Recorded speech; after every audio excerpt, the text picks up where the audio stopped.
ఈ దినాన మనము ఒక ప్రాముఖ్యమైన అంశాన్ని దేవుని గ్రంథం నుంచి ఆలోచించబోతున్నాం. 1 తిమోతి 1వ అధ్యాయం 15వ వచనంలో ఇలా రాయబడింది: పాపులను రక్షించుటకు క్రీస్తు యేసు ఈ లోకమునకు వచ్చెనను వాక్యము నమ్మదగినదియు పూర్ణాంగీకారమునకు యోగ్యమునై ఉన్నది. పాపులను రక్షించుటకు క్రీస్తు యేసు ఈ లోకమునకు వచ్చెనను వాక్యము నమ్మదగినదియు పూర్ణాంగీకారమునకు యోగ్యమునై ఉన్నది. పాపులను రక్షించటం. ప్రభువైన యేసు ఈ లోకానికి వచ్చారు. ప్రభువైన యేసు లోకానికి వచ్చినప్పుడు పాపుల యొక్క పరిస్థితి ఏంటి? పాపులు అంటే ఎఫెసీ 2వ అధ్యాయం 1వ వచనంలో అపరాధముల చేత పాపముల చేత చచ్చినవారు, జనము చనిపోయినవారు అంటే ఎఫెసీలకు 4వ అధ్యాయం 18వ వచనంలో వారైతే అంధకారమైన మనసు గలవారై తమ హృదయ కాఠిన్యం వలన తమలో ఉన్న అజ్ఞానం చేత దేవుని వలన కలుగు జీవం నుంచి వేరు చేయబడినవారు, జీవం లేనివారు. మనుషులు కేవలము భౌతికమైన వ్యక్తులుగా బ్రతుకుతున్నారే కానీ జీవం లేని వారై చనిపోయిన వారై దేవునితో సహవాస బాంధవ్యాలు లేనివారై లోకంలో దేవుని ఉగ్రత కింద ఉన్నవారై ఉన్నారు. లోకంలో మనుషులు అపరాధం చేత పాపం చేత చచ్చిన వారంటే రోమీయులకు రాసిన పత్రిక 5వ అధ్యాయం 10వ వచనంలో ఏలయనగా శత్రువులమై ఉండగా అనేసాడు. శత్రువులమై ఉన్నవారు, దేవునికి శత్రువులై ఉన్నవారు, అపరాధం చేత పాపం చేత చనిపోయిన వారు, దేవునికి శత్రువులై ఉన్నవారు, దేవుని వలన కలుగు జీవం నుంచి వేరు చేయబడిన వారు, దేవుని ఉగ్రతకు పాత్రులైన వారు, నశించిన వారు. రక్షించడానికి ప్రభువైన యేసు వచ్చినప్పుడు మానవ జాతి యొక్క ఒక దశ ఆరూపంగా ఉంది. మరొక కోణంలో నరుల పరిస్థితి ఎలాగుందంటే అపవాది యొక్క యుద్ధ ఖైదీలు అంటే అపవాది చేత మోసగించబడి పాపం చేసి పాపం యొక్క కట్లలో బంధకాల్లో బంధింపబడిన వారు ఉన్నారు. దేవుని పక్షంగా ఉగ్రతకు పాత్రులైన వారు, పాపం చేసిన వారు అపవాది పక్షంగా యుద్ధ ఖైదీలుగా మిగిలిపోయి ఉన్నారు. అపవాది వారిని చెరబట్టి బానిసత్వానికి లోబరిచి యుద్ధ ఖైదీలుగా పెట్టి మరణ భయం చేత దాస్యముకు లోబరిచిన పరిస్థితిలో ఉన్నారు. ప్రభువైన యేసు లోకానికి అవతరించినప్పుడు మానవ జాతి యొక్క పరిస్థితి ఎలాగా ఉంది? కాబట్టి వాస్తవానికి హెబ్రీలకు 2వ అధ్యాయం 14వ వచనంలో కాబట్టి ఆ పిల్లలు రక్తమాంసంలో గలవారైనందున ఆ ప్రకారమే మరణం యొక్క బలము గలవానిని అనగా అపవాదిని మరణము ద్వారా నశింపు చేయుటకును జీవితకాలం అంతయు మరణ భయం చేత దాస్యములకు లోబడినవని విడిపించడం రక్తమాంసంలో పాలుపడాయను అని రాబడింది. అందువలన మానవ స్థితి బహు దౌర్భాగ్యంగా ఉంది, దిక్కులేని పరిస్థితిలో ఉంది. దేవుని ఉగ్రతకు పాత్రలై పాపం చేసిన వారై దేవుని సముఖం నుంచి వేరు చేయబడిన వారై మృతతుల్యమైన జీవితం జీవిస్తున్నవారు. కాబట్టి నిరీక్షణ లేని పరిస్థితిలో ఉగ్రతకే గురి అయి జీవించే ఒక ప్రక్కన అయితే అపవాది వారిని బంధించి పాపపు కట్ల చేత లోబరిచి తన మరణ భయం చేత దాస్యముకు లోబరిచి మానవ జాతిని మహా ఇబ్బందికరమైన స్థితిలో పెట్టేసింది. ఇది ఇలాంటి పరిస్థితి ప్రభువైన యేసు లోకానికి వచ్చినప్పుడు మానవ జాతి యొక్క పరిస్థితి. లోకం ఎలాగుంది? ప్రభువైన యేసు అవతరించిన లోకం ఎలాంటిది? రక్షించడానికి వచ్చిన మానవ జాతిని గురించి ఆలోచన చేశాం. కానీ లోకం ఎలాగుంది? రోమీయులకు 5వ అధ్యాయంలో 12వ వచనం, ఒక మనుషుని ద్వారా పాపం ద్వారా మరణమును లోకములో ఎలా ప్రవేశించెనో మనుషులందరూ పాపము చేసినందున మరణం అందరికీ సంప్రాప్తమాయను అని రాబడింది. కాబట్టి లోకము మృతతుల్యమైందై ఒక అరణ్య భూమిలో శ్మశాన వాటికగా ఉండిపోయింది. లోకం అరణ్య భూమిలోని శ్మశాన వాటిక, లోకమంతా శ్మశానంగా చేసేసాడు అపవాది. ఒక మనుషుని ద్వారా పాపం ద్వారా మరణం లోకంలో ప్రవేశించిన తర్వాత మనుషులందరూ పాపం చేసినందున మరణం అందరికీ సంప్రాప్తమైంది. కాబట్టి మృతతుల్యమైన జనంతో లోకం నిండి ఉన్నది. కేవలం భౌతికంగా జీవనం గడుపుతున్నారు మాత్రమే కానీ జీవము కలిగిన వారే బ్రతకలేదు వాస్తవానికి. అందువలన శరీర సంబంధంగా బ్రతికి ఉన్నారు మానవ జాతి. లోకము మరణతుల్యమై ఉంది. పాపము అత్యున్నతమైన స్థాయిలో ఉంది. 14వ వచనం మనందరికీ తెలిసినట్టుగా రోమీయులకు 5వ అధ్యాయం 14వ వచనంలో, ఆదాము చేసిన అతిక్రమమును పోలి పాపము చేయని వారి మీద కూడా ఆదాము మొదలుకి మోషే వరకు మరణం ఏలేను అని రాబడింది. కాబట్టి ఆదాము మొదలుకొని ఏదైనా తోట మొదలుకొని మోషే ధర్మశాస్త్రం అంతవరకు మరణపు ఏలుబడి ప్రభుత్వం ఉంది. కాబట్టి లోకము మృతతుల్యమైందై మరణపు ఏలుబడి కింద, పాపపు అధికారం కింద లోకం కొనసాగుతూ ఉంది. లోకం అంత క్షేమకరమైన లోకం కాదు. మనుషులు అంత క్షేమకరమైన స్థితిలో ఉండినవారు కాదు. ఇలాంటి లోకంలోని ప్రభువుని యేసు వచ్చాడు. పాపులను రక్షించుటకు క్రీస్తు యేసు ఇలాంటి లోకంలోకి వచ్చాడు. క్రీస్తు యేసు లోకంలోకి వచ్చిన తర్వాత ఆయన ఏమైనా క్షేమకరమైన పరిస్థితిలో ఉన్నాడా? ప్రభువుని యేసు క్షేమకరమైన పరిస్థితిలో లేడు. లోకాన్ని ఏలుబడి చేస్తుంది అపవాది. యోహాను సువార్త 14వ అధ్యాయం 30వ వచనంలో ప్రభువుని యేసు మాట్లాడుతున్నాడు. ఈ లోకాధికారి వచ్చుచున్నాడు అని అపవాదిని లోకాధికారిగా గుర్తించేశాడు. లోకానికి అధికారి అపవాది. మరణం యొక్క బలము గలవాడు అపవాది. కాబట్టి మరణ బలంతో ఆయుధాలు ధరించుకొని తన సొత్తును కాపాడుకునే రూపంలో అపవాది ఉన్నాడు. అపవాది యొక్క పరిస్థితి భయంకరంగా ఉంది. క్రీస్తు ప్రభు లోకంలోకి అవతరించారు. లోక సువార్త 11వ అధ్యాయంలో ప్రభువుని యేసు అవతరించిన లోకంలో పరిస్థితి ఎలాగున్నదో ఈ సమాచారం రాబడింది. 11వ అధ్యాయం లోక సువార్త 21వ వచనంలో ఇలా రాబడింది, బలవంతుడు ఆయుధములు ధరించుకొని, అది అపవాది యొక్క పరిస్థితి. వాడు బలవంతుడు ఆయుధములు ధరించుకున్నాడు, తన సొత్తును కాపాడుకుంటున్నాడు అని చెప్పేశాడు. కనుక బలవంతుడు ఆయుధములు ధరించుకొని తన ఆవరణమును కాచుకున్నప్పుడు అతని సొత్తు భద్రముగా ఉండును. లోకంలో ఉండే జనం అతని సొత్తు. అపవాది ఆయుధాలు ధరించుకొని ఉన్నాడు. తన సొత్తు మానవ జాతి, తాను సంపాదించుకున్న వాళ్ళు, తన పాపం చేసి లోబర్చుకున్న జనం తన సొత్తుగా ఉన్నారు. తను కాబట్టి అపవాది యొక్క క్యాప్టివిటీలో, అంటే వాని యుద్ధ ఖైదీలుగా మిగిలిపోయి ఉన్నారు. బలవంతుడు ఆయుధములు ధరించుకొని తన ఆవరణమును కాచుకుంటున్నాడు. ఈ లోకాన్ని కాపాడుకుంటున్నాడు. లోకంలోనే మానవ జాతి అంతా పాపులు. కాబట్టి తన సొత్తుగా పెట్టుకొని లోకాన్ని కాపాడుకుంటుండే పరిస్థితిలో ప్రభువుని యేసు అవతరించాడు.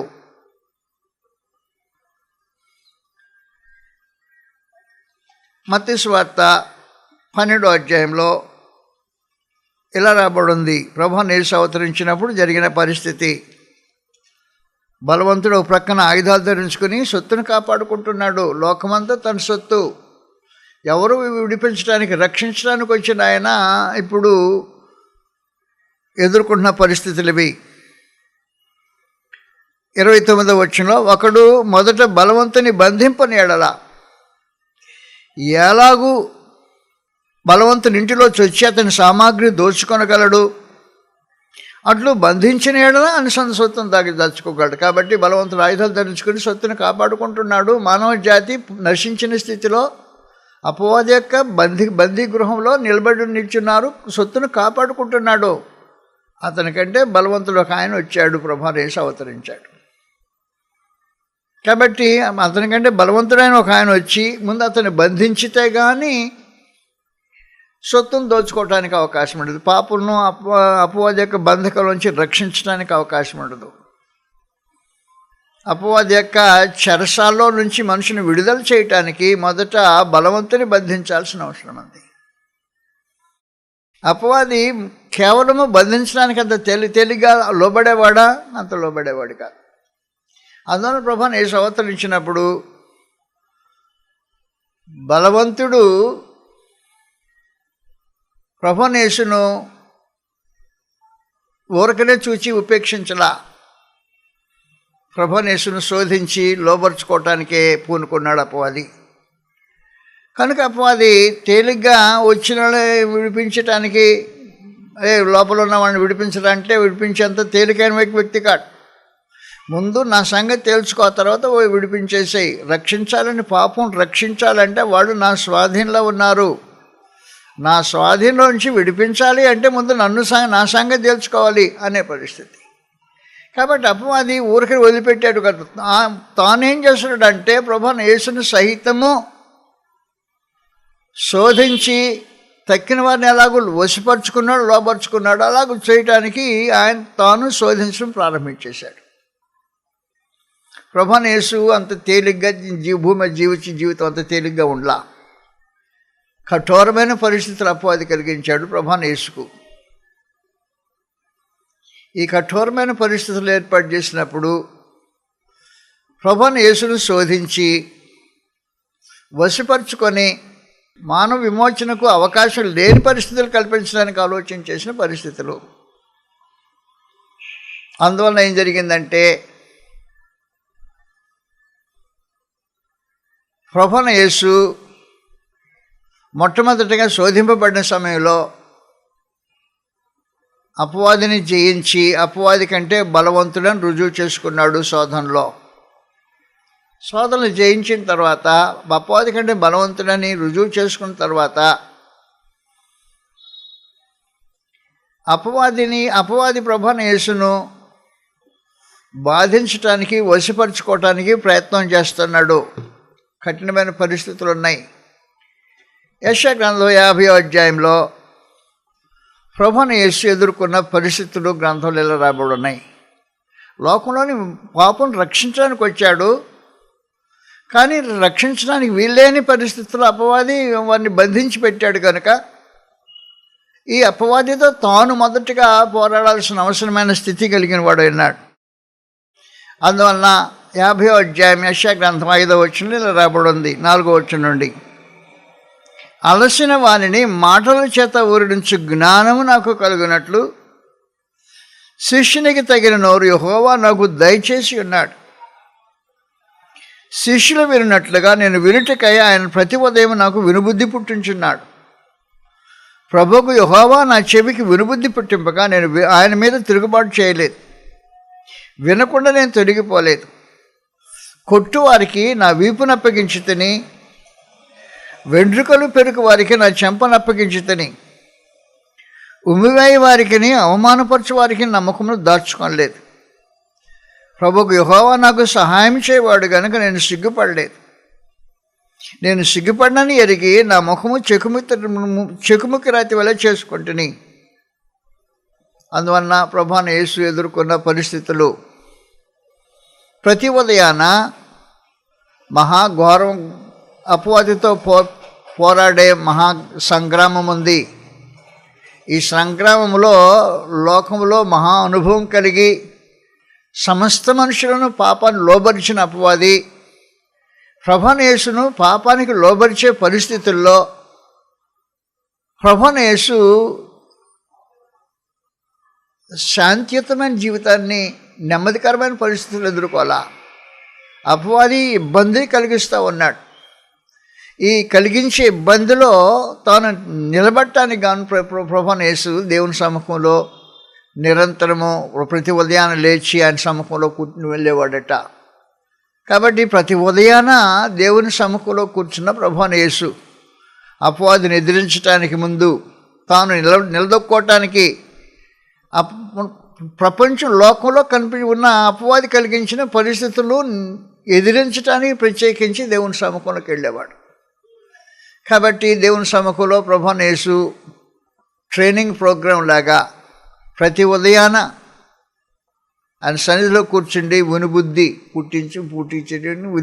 పుట్టించేటట్టు అలసిన వారిని మాటల చేత వర్ణించాలనే ఆలోచనతో లోకంలోకి వచ్చిన ప్రభువైన యేసు పని కలిగిన వాడు ఉన్నాడు.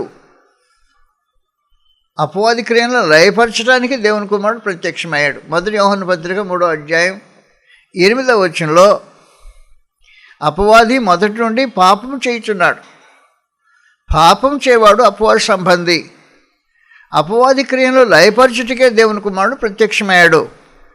కాబట్టి అపవాది క్రియను లయపరచడం అంత తేలికైన సమాచారం కాదు. కాబట్టి ప్రభువైన యేసు ఏం చేసేవాడంటే అపవాది క్రియను లయపరిచే కార్యక్రమంలో ప్రతి ఉదయాన దేవుని సముఖంలో కూర్చుండి వినుబుద్ధి పుట్టించే దేవుని మాటలు వినటానికి కూర్చుండేవాడు. అలసిన వాణిని మాటల చేత ఓరడించే జ్ఞానం కలిగేటట్టు శిష్యునికి తగిన నోరు, ఈ నోటితో మాట్లాడినప్పుడు శిష్యుడు మాట్లాడినట్టు దేవుని శిష్యుడు మాట్లాడినట్టుగా మాట్లాడేటట్టు ఉదయాన్నే లేచి దేవుని సముఖంలో కూర్చుండేవాడు.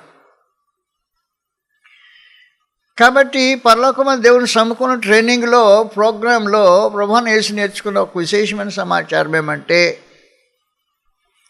జీవితము శ్రమానుభవంతో ఉండబోతుంది, నీవు శ్రమానుభవానికి సిద్ధపడాల్సిందే అనే ట్రైనింగ్ ప్రోగ్రాంకి ప్రభువైన యేసు అలవాటు పడ్డాడు.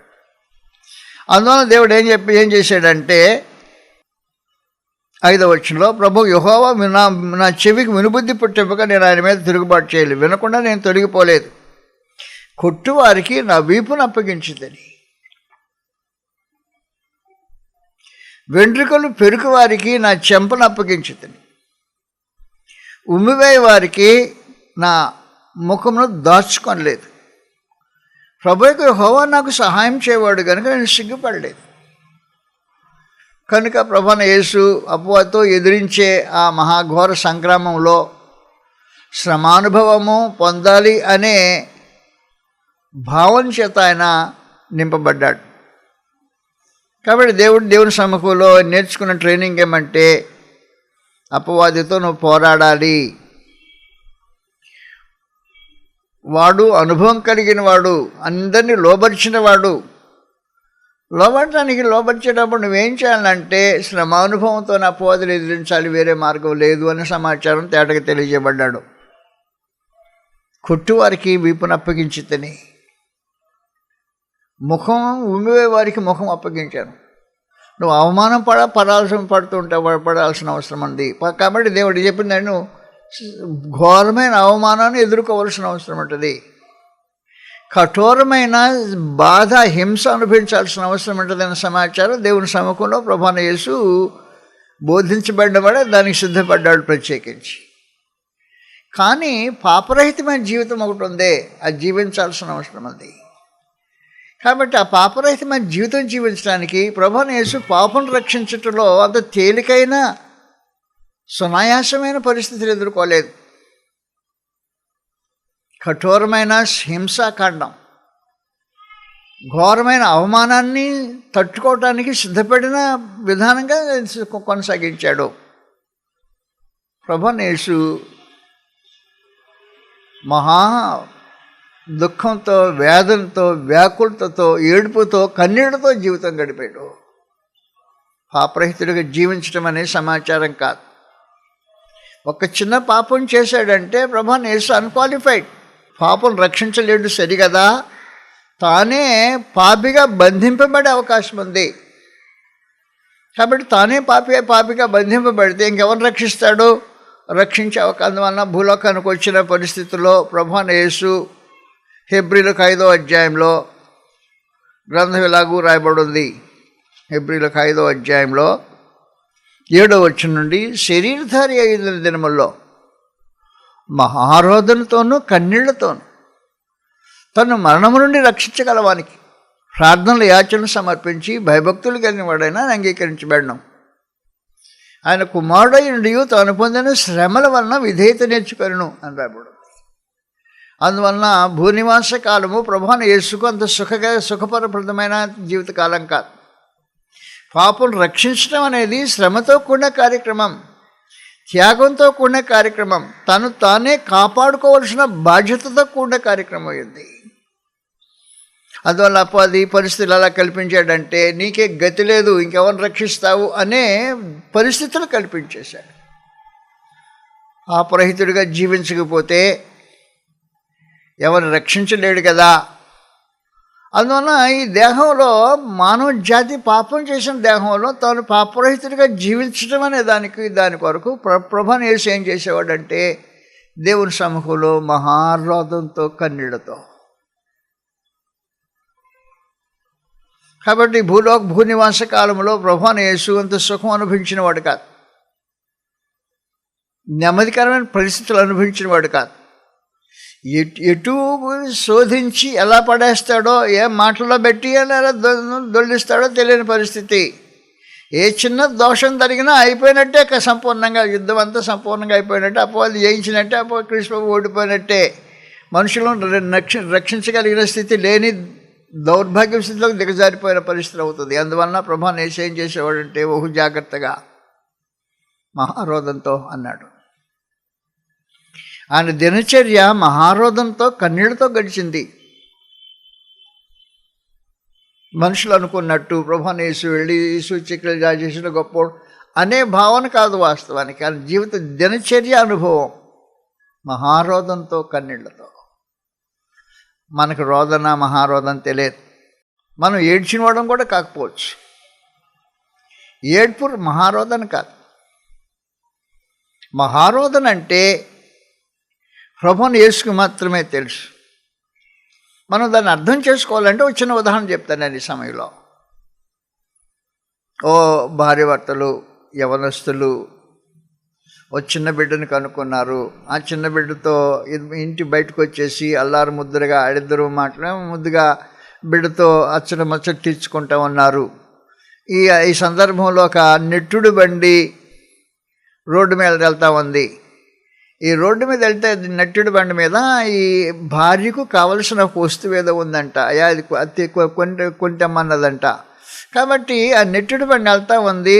ఆ నెట్టుడు బండి దగ్గర ఉండే వస్తువు కొనటానికి దాని అంటే వెళ్ళాడు. ఆఖరికి కొన్నాడు, తీసుకొస్తా ఉన్నాడు. వచ్చి దగ్గరకు వచ్చేటప్పటికి స్పీడింగ్ ట్రక్ వచ్చి కొట్టేసి భార్య కాళ్ళ దగ్గర పడేసిందండి. వస్తువు తీసుకొచ్చాడు, చేతిలో ఉంది. ఆ ట్రక్కు భార్య కాళ్ళ దగ్గర అతను పడేసి చచ్చిపోయాడు. మహారోదన అంటే ఆ అమ్మాయికి తెలుస్తుంది. మహారోదన అంటే ఎవరికి తెలియదు. తను ప్రాణంగా ప్రేమించి ఒక బిడ్డకి తండ్రి అయ్యి అల్లారు ముద్దుగా తన కోరికలు తీర్చడానికి వెళ్ళి మళ్ళీ వచ్చేటప్పుడు వచ్చి కొట్టిన ట్రక్కు తన కాళ్ళ దగ్గర తను పడే చంపేసిందంటే ఎలాగూ మహారోదన అనేది దానికి అర్థమవుతుంది. ప్రభువును యేసు అలాగూ రోధించాడు అని గ్రంథం చెప్పండి. మహారోదంతో కన్నీళ్లతో తన్ను మరణం నుండి తప్పించగలవానికి యాచనలు కృతజ్ఞతలు సమర్పించి ప్రార్థనలు అటయా పాపం చేయకుండా సహాయం చేయండి. ఓ చిన్న పాపం జరిగితే అపవాది గెలిచాడు, మరణము ఆక్రమించేసింది. కాబట్టి పాపం రక్షించడానికి వచ్చిన జీవిత గమ్యము చెడిపోతుంది అనే భావంతో ప్రభువును యేసు మహారోదంతో కన్నీళ్లతో తను మరణం నుండి తప్పించగలవానికి యాచనలు ప్రార్థనలు సమర్పించి భయభక్తులు కలవాడైనందున. కాబట్టి పాపరహితమైన జీవితము అనేది క్రీస్తు ప్రభువు ఎదుటి సవాలుగా నిలిచిపోయింది. పాపం అత్యున్నతమైన స్థాయిలో ఉంది. అపవాది ఏలుబడి చేస్తున్నాడు. ఆదాము మొదలుకొని మరణం ఈ మోషే వరకు 4000 సంవత్సరాలు మరణ ప్రభుత్వం ఏలుబడి చేస్తూ ఉంది. ఈ 44,000 సంవత్సరాలు ఏర్పాటు చేస్తున్న మన ప్రభుత్వం యొక్క కఠోరమైన కోరలో నుంచి ప్రభువైన యేసు విడిపించబడటానికి మహారోధంతో కన్నీళ్లతో. కాబట్టి ప్రభువైన యేసు పాపం రక్షించడానికి వచ్చిన ఆయన స్థితి కూడా చాలా కఠోరమైన పరిస్థితిలో ఉంది.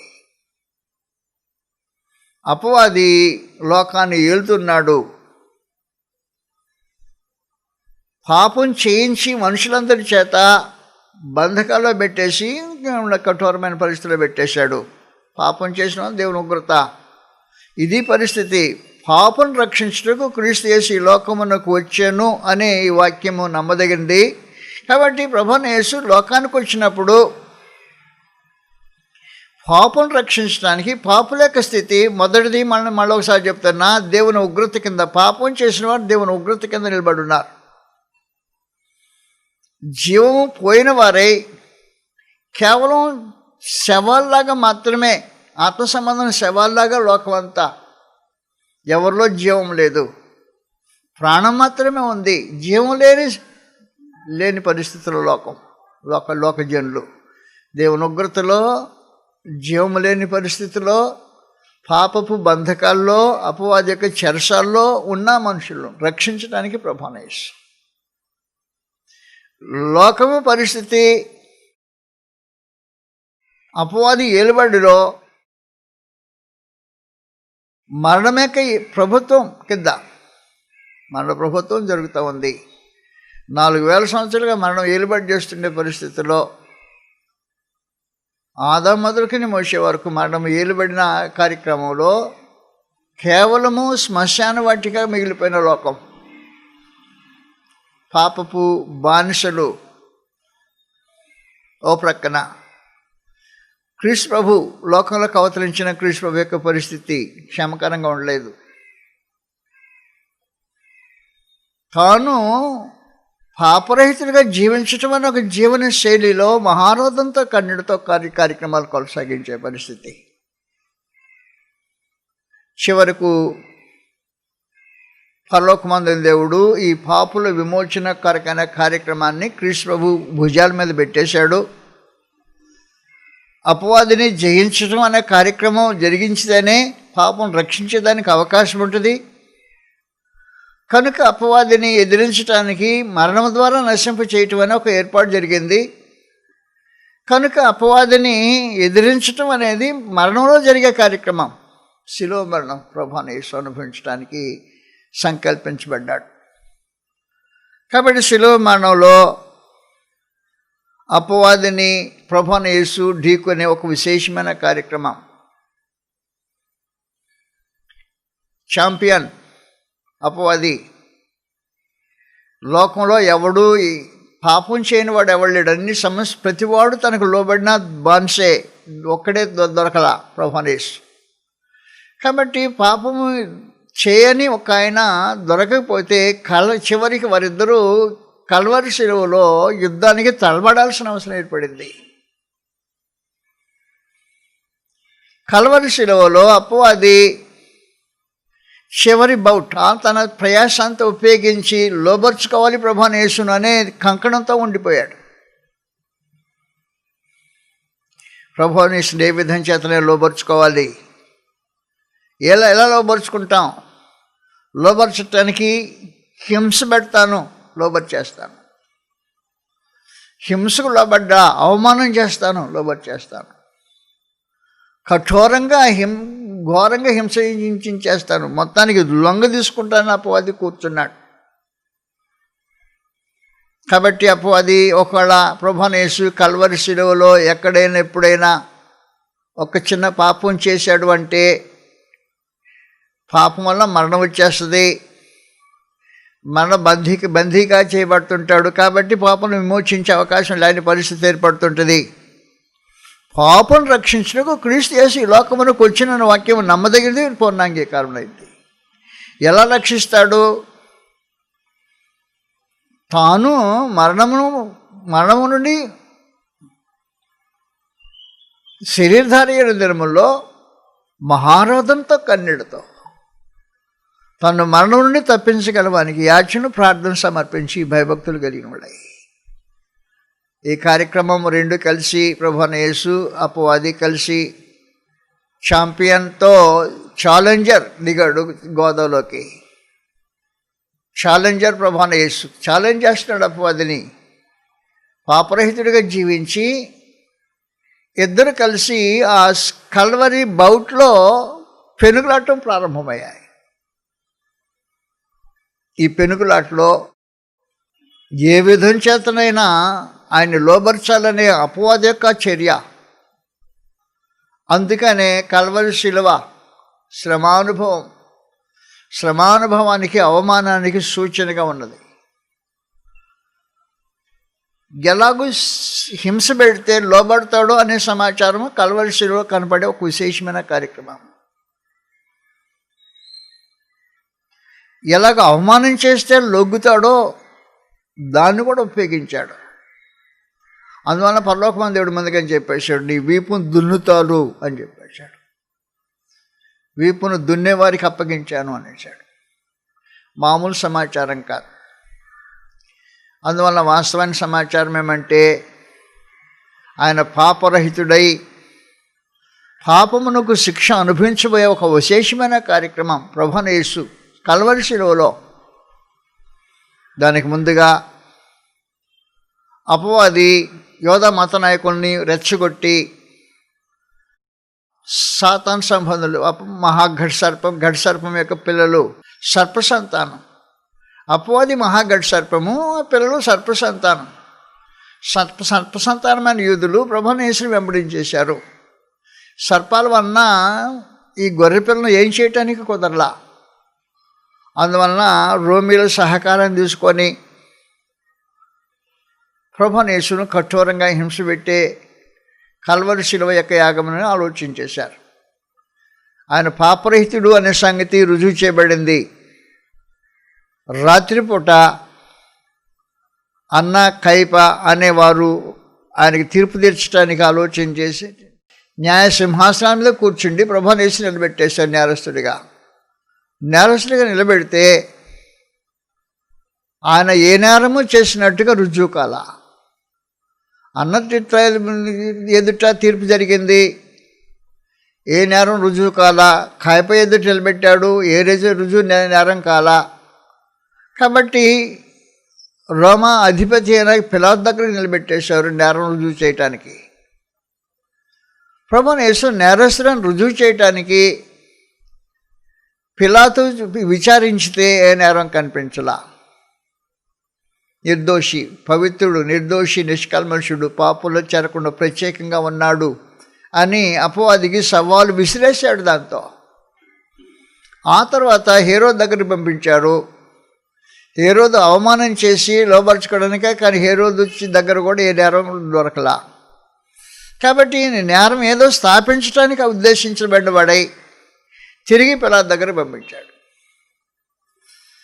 పిలాతు ఏం చేశాడు అంటే తన నేరం ఏదో స్థాపించడానికి బయటికి రుజువు కావటం లేదు కాబట్టి నేరస్తుని విచారించే రూపంగా 4th డిగ్రీ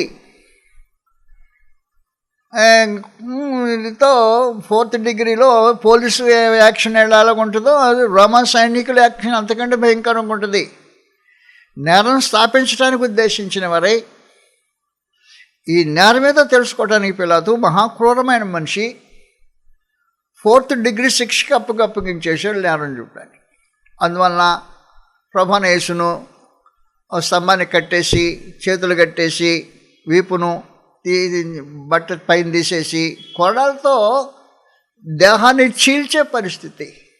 ఏమి నేరం చేసాడో నేరస్తుడేదో బయటకు రావాలని ఉద్దేశించి, నేరస్తుడైతే ఈ శిక్షిస్తే నేరం బయటకు వస్తుందనే ఉద్దేశంతో 4th డిగ్రీ ఇచ్చేశాడు.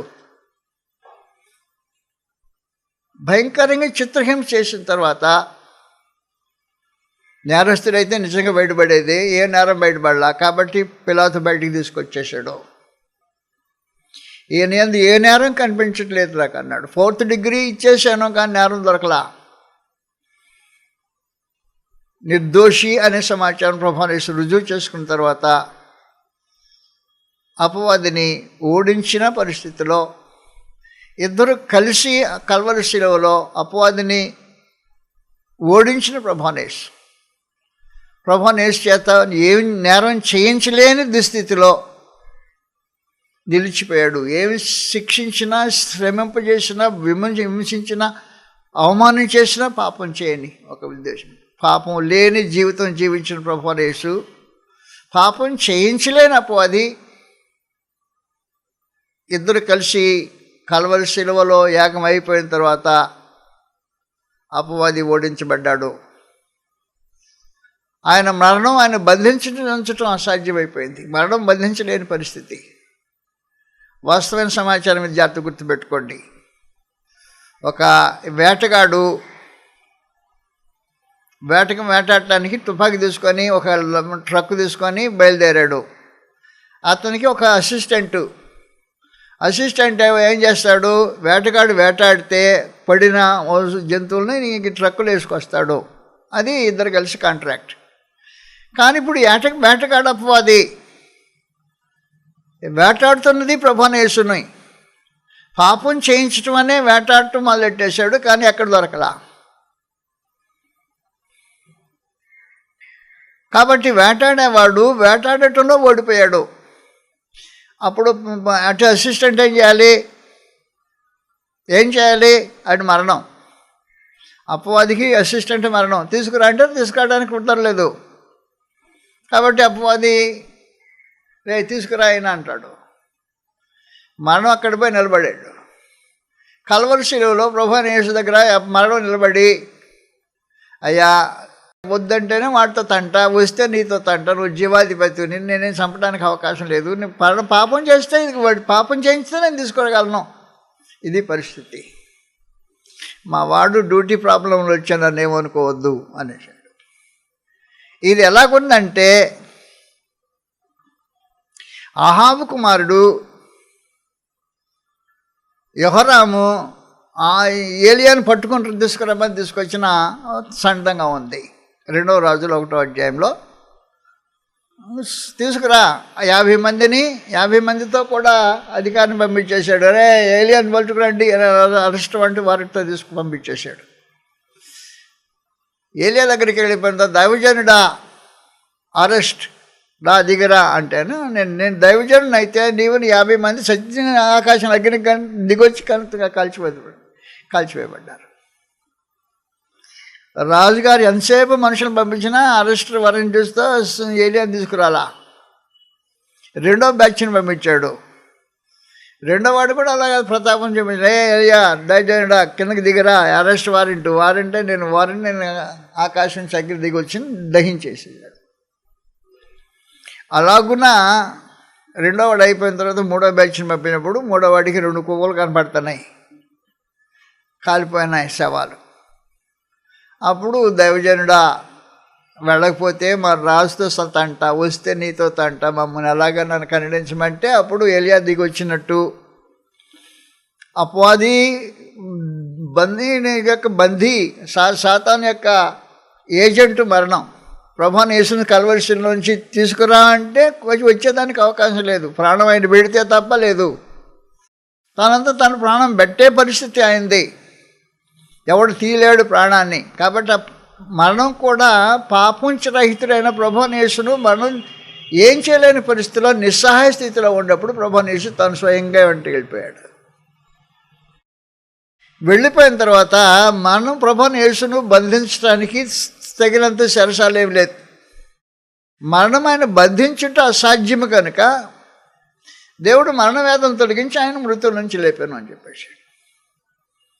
కాబట్టి వాస్తవానికి ఏం జరిగిందంటే కల్వరి శిలువలో మానవ పాపం పక్షంగా రుణాన్ని క్రీస్తు ప్రభు తన శిలువ రక్తం చేత చెల్లించి దేవుని ఉగ్రత నుండి వాడిని తప్పించాడు. ఉగ్రత నుండి తప్పించబడే విశేషమైన సమాచారం. కాబట్టి దేవునికి ఇక పాపుల మీద దేవుని కేసు లేదు.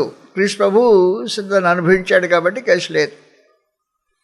పాపులకు రుణం చెల్లించబడింది దేవుని పక్షంగా కార్యక్రమం అయిపోయింది. అపవాదిని బంధించాడు, ఆయుధాలు లాగేసుకున్నాడు, సొత్తు దగ్గరకు వచ్చాడు, రే మీకు విడుదల అనేసాడు.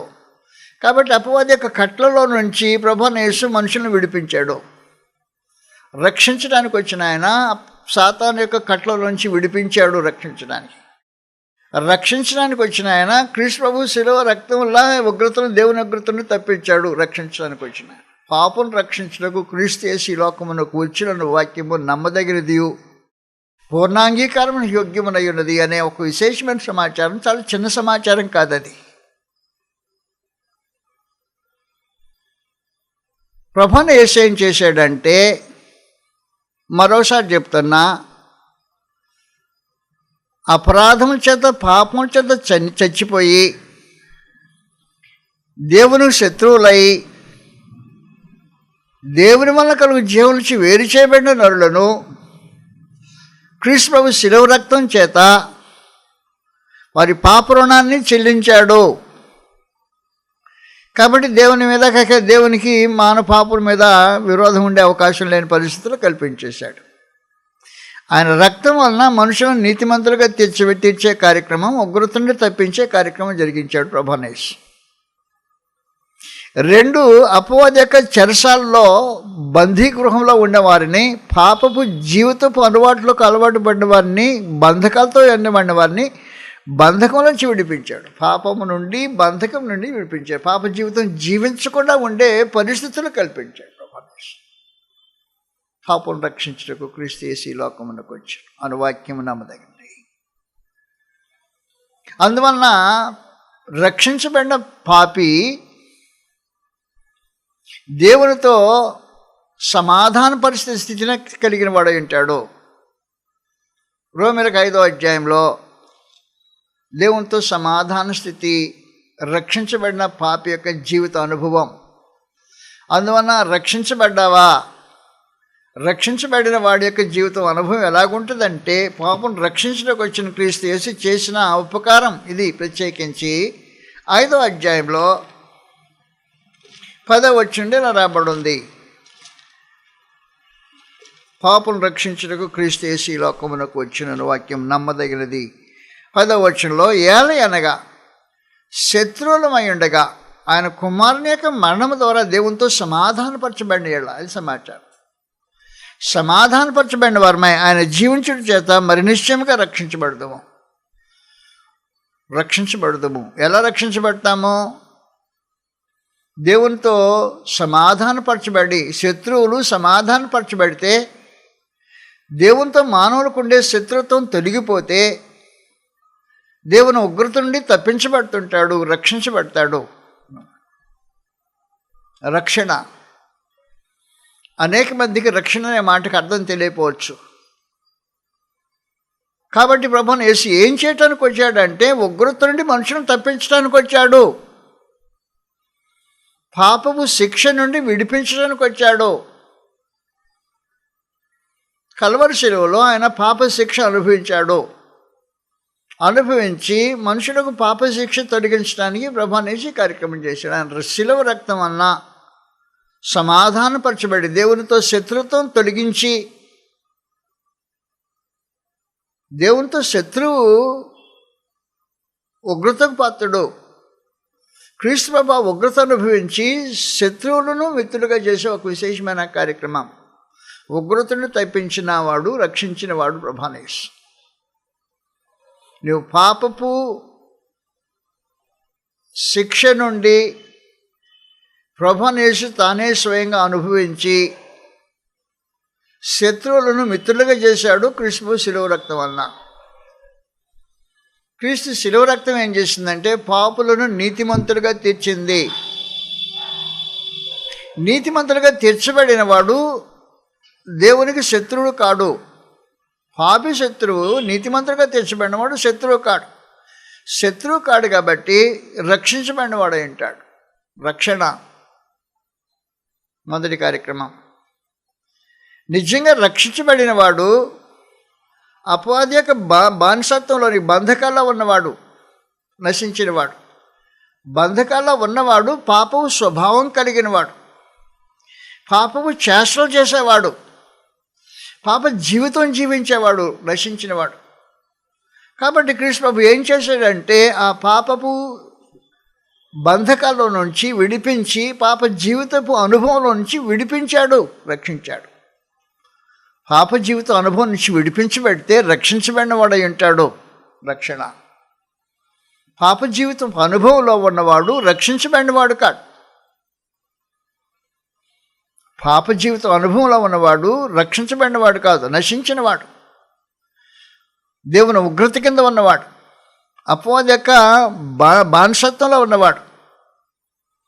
అపవాది బానిసత్వంలో ఉన్నవాడు రక్షించబడిన వాడై ఉండటానికి అవకాశం ఉండదు. అపవాది యొక్క యుద్ధ ఖైదీ. ఈ యుద్ధ ఖైదీ పాప జీవితం జీవించేవాడు. కాబట్టి క్రైస్తవుడు రక్షించబడినవాడు పాప జీవితం జీవించడు.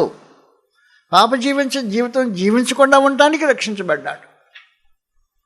రక్షించబడినాం కోసం. కాబట్టి క్రీస్తు ప్రభువు లోకానికి వచ్చింది పాపను రక్షించటానికి. పాపను రక్షించడానికంటే దేవుని ఉగ్రత నుండి మనుషులను తప్పించడానికి, దేవునితో ఉండే శత్రుత్వాన్ని తొలగించడానికి, పాప జీవితం జీవించే అపవాది యొక్క బానిసత్వంలో నుంచి విడిపించడానికి ఈ రెండు కార్యక్రమాలు జరిగినవాడు రక్షించబడినవాడు ఉంటాడు. కాబట్టి రక్షణ అనే మాట క్రీస్తు యేసు లోకానికి వచ్చింది పాపం రక్షించటానికి. మళ్ళా చెప్తున్నా, పాపులు రక్షించబడిన పాపులు దేవుని ఉగ్రత నుండి తప్పించబడిన వారు.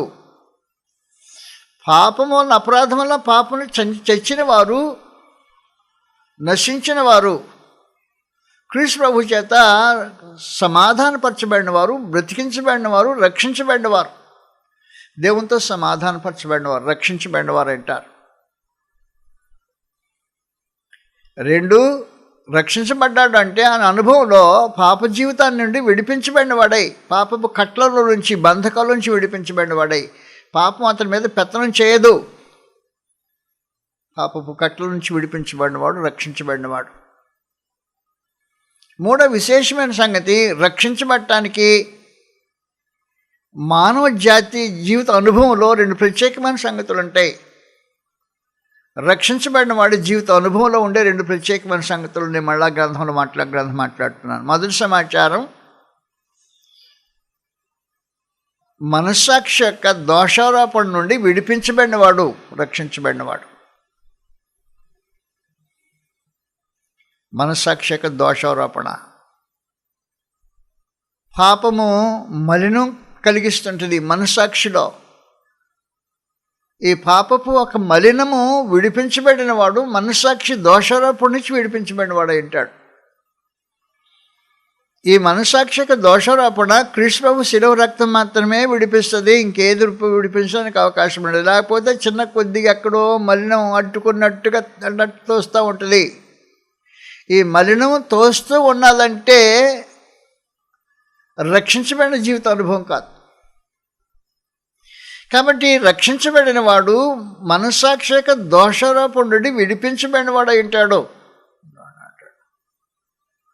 ఇది శిలువ రక్తం చేసే ఒక విశేషమైన కార్యక్రమం.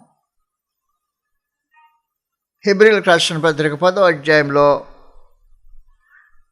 19వ వచనం నుండి, క్రీస్తు మన కొరకు ప్రతిష్ఠించిన మార్గమున అనగా నూతనమైనది, జీవము గలది అని శరీరము తెర ద్వారా ఏర్పరచబడిన మార్గమున ఆయన పరిశుద్ధ స్థలంలో ప్రవేశించిన మనకు ధైర్యం కలిగినది కనుకను, గొప్ప యాజకుడు ఉన్నాడు కనుకను, మనస్సాక్షికి కల్మషము తోర్చుకున్నట్లు ప్రోక్షింపబడిన హృదయం గలవారు. కాబట్టి మనస్సాక్షికి కల్మషం తోర్చకుండా ప్రోక్షించబడిన హృదయం కలిగిన వారు ఏంటారు, రక్షించబడిన వారు. కాబట్టి నిజంగా బాప్తిస్మం అనేది మనస్సాక్షికి కల్మషం తోర్చకుండా ప్రోక్షించబడిన హృదయం గలవారి జీవిత అనుభవం అయి ఉంటుంది. మొదటి పేతురు 3వ అధ్యాయంలో 21వ వచనం రాబడింది. దానికి సాదృశ్యమైన బాప్తిస్మం ఇప్పుడు మిమ్మను రక్షించుచున్నది. ఏదనగా శరీర మాలిన్యం తీసివేయటం కాదు, కానీ యేసుక్రీస్తు పునరుద్ధానం మూలముగా దేవుని విషయమే నిర్మలమైన మనస్సాక్షి ప్రత్యుత్తరమే. నిర్మలమైన మనస్సాక్షి, ప్రోక్షించబడిన హృదయములు, మనస్సాక్షి కల్మషం తోచుకున్నట్టు ప్రోక్షించబడితే హృదయాలు నిర్మలమైన మనస్సాక్షి అనుగ్రహించబడుతుంది. బాప్తిజంలో జరిగే ఒక కార్యక్రమం అది, రక్షించబడినవాడు. దానికి సాదృశ్యమైన బాప్తిజం ఇప్పుడు మిమ్మల్ని రక్షించుచున్నది. బాప్తిజం రక్షిస్తుందా? కాదు. పునరుద్ధానం వలన, క్రీస్తు ప్రభు యొక్క పునరుద్ధానం వలన నిర్మలమైన మనస్సాక్షి ఉందే, రక్షించబడ్డావు అనే దానికి రుజువుగా ఉంది. ప్రత్యేకించి క్రీస్తు ప్రభు చేసే ఆ శిలువ రక్తం వల్ల జరిగే మూడవ విశేషమైన కార్యక్రమం, నీ మనస్సాక్షికి కల్మషం తోచకుండా ప్రోక్షించబడిన హృదయ స్థితి, రక్షించబడిన స్థితి. ఇలాంటిది క్రీస్తు యేసు లోకానికి వచ్చింది మనస్సాక్షి కల్మషం తోచకుండా ప్రోక్షించబడిన హృదయాలు కలిగిన వారు ఉండటానికి అని లోకానికి అవతరించాడు. ప్రభువైన యేసు లేకముందు ఈ మనస్సాక్షి కల్మషం తోచకుండా ఉండే పరిస్థితి లేదు. హెబ్రీలకు 10వ అధ్యాయంలో మనందరికీ తెలిసినట్టుగా హెబ్రీ 10:1 నుండి ధర్మశాస్త్రం రాబోచున్న మేలులో ఛాయగలదే కానీ ధర్మశాస్త్రం రాబోచున్న మేలులు చేయగలదే కానీ ఆ వస్తువులకి నిజస్వరూపం కలిగి కాదు కనుక ఆ యాజకులు ఏటేటా ఎడతెగకుండా అర్పించి ఒక్కటే విధమైన బలు వాటి తెచ్చి వారికి అనడం సంపూర్ణ సిద్ధి కలుగు చేయవు. అలాగూ చేయగలిగిన ఎడల సేవించేవారు ఒక్కసారే పరిశుద్ధపరచబడిన తర్వాత వారి మనస్సాక్షికి పాపజ్ఞప్తి ఇక ఉండదు కనుక అర్పించమనుదురు కదా. కాబట్టి పాపజ్ఞప్తి అనే ఒక విశేషమైన సంగతి పూర్వకాలంలో జరిగే బలుల వలన జరగల. జ్ఞాపకం వస్తుండే, పాపాలు జ్ఞాపకం వస్తుండే. కాబట్టి పాపజ్ఞప్తి తీసివేయటానికి పరలోకమందు దేవుడు ఏర్పాటు చేసింది క్రీస్తు ప్రభు శిలువ రక్తం అన్న పాపజ్ఞప్తి తీసివేయబట్టే ఒక విశేషమైన కార్యక్రమం. ఈ పాపజ్ఞప్తి లేకుండా పోవటానికి క్రీస్తు ప్రభు శిలువ రక్తము చేత ప్రోక్షించబడిన మనుషులు పాపజ్ఞప్తి లేకుండా తీసివేయబడుతుంటారు. రక్షించబడిన జీవితానుభవం అయి ఉంటుంది. కాబట్టి మనస్సాక్షి పాపజ్ఞప్తి లేని పరిస్థితి కలిగిన వారు రక్షించబడిన వారు. కాబట్టి క్రీస్తు ప్రభు లోకంలోకి అవతరించింది ఎందుకంటే ఆయన శిలువ రక్తం వలన మనుషులు మనస్సాక్షికి పాపజ్ఞప్తి లేకుండా ఎత్తివేయటానికి వచ్చాడు. దేవుని ఉగ్రతను తప్పించడానికి ప్రభువైన యేసు లోకాంతా అవతరించాడు. దేవుని ఉగ్రత తానే భరించి పాపపు రుణస్థుల యొక్క రుణాన్ని తీర్చి దేవునితో సమాధానపరిచి నీతిమంతులుగా తీర్చి రక్షించాడు దేవుని పక్షంగా. రెండవది అపవాది పక్షంగా పాపపు అలవాట్లు, పాప జీవిత నైజము, పాప స్వభావం కలిగి పాపపు అపవాది చేత బంధింపబడిన స్థితిలో ఉన్నవారిని వారి బంధకాల నుంచి విడిపించి ఈ పాపపు అలవాట్లు నైజం నుంచి విడిపించిన ఒక విశేషమైన కార్యక్రమం ప్రభువైన యేసు పాపం రక్షించడానికి అవతరించిన ప్రభువైన యేసు. ఇలాగూ పాపం నైజం పోయింది అని చెప్పడానికి మనస్సాక్షిలో కల్మషం తోచుకున్నట్లు ప్రోక్షించబడే ఒక విశేషమైన కార్యక్రమం క్రీస్తు ప్రభు శిలువ రక్తం వల్ల జరిగే కార్యక్రమం. పాపను రక్షించుటకు క్రీస్తు యేసు లోకమునకు వచ్చిన వాక్యం నమ్మదగింది, పూర్ణాంగీకారం యోగ్యమైనది. కాబట్టి పాపను రక్షించడానికి వచ్చిన యేసు 4వ విశేషమైన కార్యక్రమం జరిగించాడు. హెబ్రీలకు 2వ అధ్యాయం మరోసారి చదువుతున్న 14వ వచనంలో, కాబట్టి ఆ పిల్లలు రక్తమాంసంలో గలవారైనందున ఆ ప్రకారమే మరణం యొక్క బలము గలవారిని అనగా అపవాదిని మరణం ద్వారా నశింప చేయుటకును జీవితకాలం అంతా మరణ భయం చేత దాస్యమునకు లోబడినవాడు విడిపించడం రక్తమాంసంలో పాల్పడాయి.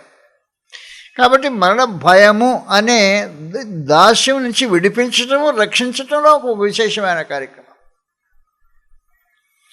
కాబట్టి రక్షించబడిన వాడు మరణ భయం చేత దాస్యముకు లోబడినవాడు కాడు, మరణ భయం నుంచి విడిపించబడిన వాడు అయింటాడు, రక్షించబడినవాడు. క్రీస్తు ప్రభు మరణ భయం నుంచి మనుషులను రక్షించడానికి ఆయన మరణం పొంది మృతి నుంచి తిరిగి లేచిన దేవుని కుమారుడు. మరణం యొక్క మరణము నుండి మన భయం నుంచి విడిపించడానికి అవతరించాడు కనుక క్రీస్తు ప్రభు రక్తమాంసంలో పాలుపడైంది మరణం యొక్క బలము గలవారిని అపవాదిని మరణం ద్వారా నశింప చేయటానికి, మరణ భయం చేత దాస్యముకు లోబడిన వారిని విడిపించడానికి. కాబట్టి మరణ భయము లేని స్థితి అనుగ్రహించడానికి క్రీస్తు ప్రభు భూలోకానికి అవతరించాడు. రక్షించబడినవాడు మరణ భయం చేత బాధింపబడేవాడు కాడు. కారణం ఏమంటే ప్రభువైన యేసు తానే స్వయంగా యోహాను సువార్త 11:25 ఇలా మాట్లాడాడు. పునరుద్ధానము జీవము నేనే, నా యందు విశ్వాసం ఉంచేవాడు చనిపోయిన మరల బ్రతుకును, బ్రతికి నా యందు విశ్వాసం ఉంచేవాడు అన్నిటికీ చనిపోడు అని చెప్పాడు. మరణ భయం నుంచి తొలగించే ఒక విశేషమైన కార్యక్రమం ప్రభువైన యేసు, పునరుద్ధానం జీవమైన క్రీస్తు యేసు. కాబట్టి రక్షించబడిన వాడిని మరణ భయం నుంచి విడిపించే ఒక విశేషమైన కార్యక్రమం. రక్తమాంసంలో పాల్గొడైన యేసు మరణ భయం నుంచి విడిపించడానికి అవతరించాడు. రక్షించబడిన వాడు మరణ భయం నుంచి విడిపించబడినవాడు అయింటాడు. పాపను రక్షించడం క్రీస్తు యేసు ఈ లోకానికి వచ్చిన వాక్యము నమ్మదగినది, పూర్ణాంగీకారం యోగ్యమైనది. పాపను రక్షించిన ప్రభువైన యేసు మొదటిగా దేవుని ఉగ్రత నుండి, పాపపు శిక్ష నుండి తప్పించడానికి అవతరించి దేవునితో ఉండే వైరాన్ని, శత్రుత్వాన్ని తొలగించి పాపిని నీతిమంతునిగా తీర్చి దేవునితో సమాధానపరిచాడు. కాబట్టి సమాధానపరచబడిన స్థితిని కలిగించాడు దేవునితో. కాబట్టి ఉగ్రతను తప్పించాడు, రక్షించాడు. నెంబర్ 1. అపవాది కట్లలో బంధకాల్లో బంధింపబడిన వాడిని, పాపపు స్వభావం చేత పీడింపబడుతున్న వాడిని, వాని అపవాది యొక్క బంధకాల నుంచి విడిపించాడు. కనుక పాపపు స్వభావం నుంచి ప్రభువైన యేసు విడిపించాడు.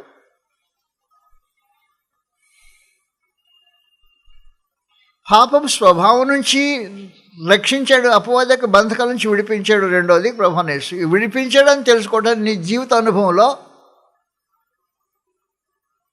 మనస్సాక్షి యొక్క దోషారోపణ, కల్మషం తోచే పరిస్థితుల నుంచి ప్రభువైన యేసు శిలువ రక్తము మనస్సాక్షికి కల్మషం తోచకుండా ప్రోక్షించే పరిస్థితిలో మనుషులను రక్షించడానికి ప్రభుత్వం అవతరించాడు. 4వది మరణ భయం చేత దాస్యముకు లోబడిన వారిని విడిపించడానికి. కాబట్టి మరణ భయం నుంచి మనుషుని విడిపించడానికి ప్రభువైన యేసు లోకానికి వచ్చాడు. కాబట్టి పాపను రక్షించడం క్రీస్తు యేసు ఈ లోకానికి వచ్చిన వాక్యం నమ్మదగినది, పూర్ణాంగీకారం అంగీకారంలో ఉన్నది అని చెప్పేశాడు. కాబట్టి ప్రభువైన యేసు వచ్చినప్పుడు లోకము చాలా భయంకరమైన లోకం, అపవాది యొక్క లోకం, పాపపు లోకం, మరణం యొక్క ఏలుబడిలో ఉన్న లోకం, మృతతుల్యమైన లోకం. కేవలం మనుషులు దేహాలతో జీవితం బ్రతుకుతున్నారే కానీ జీవం లేని సచ్చిన శవాలతో కూడిన లోకం.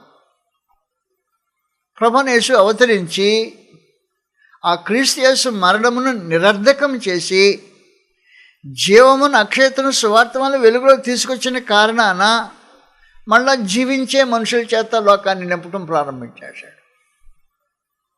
కాబట్టి క్రీస్తు యేసు ఈ లోకానికి వచ్చిన ఉద్దేశం చెప్పాడు, పాపను రక్షించటకు. పాపుల యొక్క స్థితి ఏంటో ఆలోచన చేశాం. ప్రభువైన యేసు వచ్చిన లోకం యొక్క స్థితి ఎంత దౌర్భాగ్యమైన స్థితిలో ఉందో ఆ సంగతి ఆలోచన చేశాం. రక్షించడానికి వచ్చిన ప్రభువైన యేసు తాను ఎలాంటి ఇబ్బందులు, ఇక్కట్లు ఎదుర్కొన్నాడో దాని గురించి ఆలోచన చేశాం. చివరిగా అపవాదిని కల్వరి శిలువలో ఓడించిన ప్రభువైన యేసు అటు పాప రుణాన్ని తీర్చి దేవునికి మనుషులను విమోచన కార్యక్రమం కొనసాగించాడు. అపవాది బంధకాల నుంచి విడిపించి, అపవాది నుంచి విడిపించిన ప్రభువైన యేసు, మనస్సాక్షి యొక్క దోషారోపణ నుంచి విడిపించిన యేసు, మరణ భయం నుంచి విడిపించిన యేసు, పాపం రక్షించడానికి వచ్చిన యేసు ఈ లోకానికి వచ్చినమాట నమ్మదగింది, పూర్ణాంగీకారమైన యోగ్యమైన ఉంటుంది. కాబట్టి రక్షించబడిన వారు అంటే పాపరుణం తీర్చివేయబడి దేవునితో సమాధానపరచబడిన వారు, పాపపు అలవాట్లో నుంచి, బంధకాల్లో నుంచి, పాప జీవిత అనుభవంలోంచి విడిపించబడిన వారు, మనస్సాక్షి యొక్క దోషారోపణ నుంచి విడుదల పొందినవారు, మన భయం నుంచి నన్ను దాస్యమును కూడా విడిపించబడిన వారు, రక్షించిన ప్రభువైన యేసు ఈ కార్యం జరిగించడానికి అవతరించారు, ఆ కార్యక్రమాలు జరిగించారు. పాపను రక్షించడం క్రీస్తు యేసు ఈ లోకమునకు వచ్చిన వాక్యము నమ్మదగింది, పూర్ణాంగీకారం యోగ్యమైనది అని చెప్పారు.